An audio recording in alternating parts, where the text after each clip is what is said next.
Réunis à Brazzaville ce 5 mai 2020, les membres du comité de pilotage du projet Cap Central African Backbone ont tenu la première session de l'exercice 2020 consacrée à l'adoption d'une nouvelle feuille de route, d'un budget annuel ainsi que de l'examen du rapport d'activité du projet exercice 2019 et l'utilisation des ressources financières. Tenu dans un contexte de crise sanitaire du Covid-19 qui risque à affecter la possibilité des ressources financières en faveur de la poursuite du projet intégrateur à fibre optique, le ministre Léon Justy Bombo mise sur la mobilisation des principaux partenaires, en l'occurrence la Banque africaine de développement. Je voudrais encore me convaincre de la grande disponibilité de l'ensemble de nos partenaires techniques et financiers à maintenir leur niveau d'engagement pour ne pas compromettre le pari pris ensemble dans le cadre de ce projet intégrateur à forte valeur ajoutée.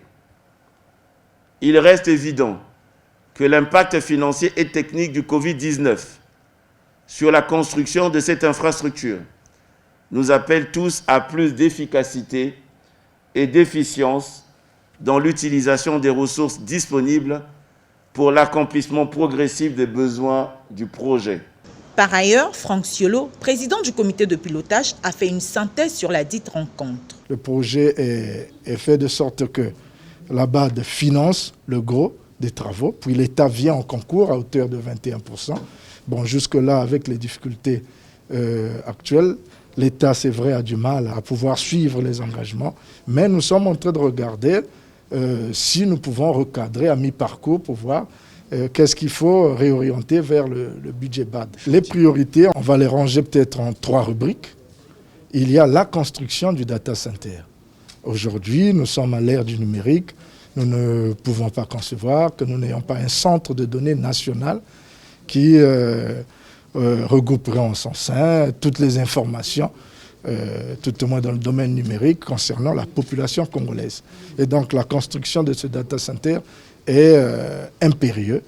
Le terrain a été obtenu et nous nous employons donc à finaliser l'étude pour la construction du data center que nous prévoyons d'ici la fin de cette année, notamment pour les débuts de travaux. Deuxième priorité, c'est réaliser l'interconnexion avec la Centrafrique.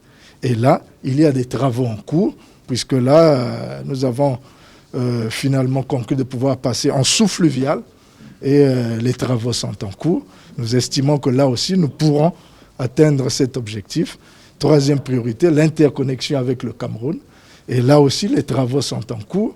Nous pouvons dire que les estimations que nous avons pu faire devraient nous aider à atteindre ces objectifs en cette année 2020.